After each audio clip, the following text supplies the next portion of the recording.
అందరికీ నమస్కారం.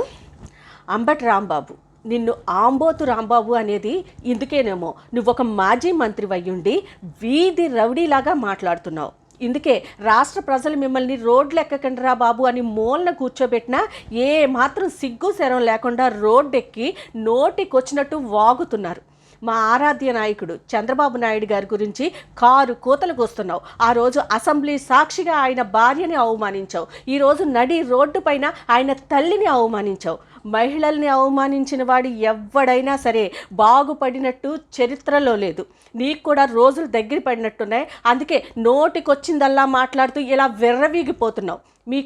నీకు మా తెలుగు మహిళల చేతిలో చీపుర్లు తిరిగేసి బడిత పూజ చేయించుకునే రోజు దగ్గర పడినట్టుంది. అందుకే కన్ను మిన్ను కానకుండా నోటికొచ్చిందల్లా రోడ్డెక్కి వాగుతున్నావు నువ్వు.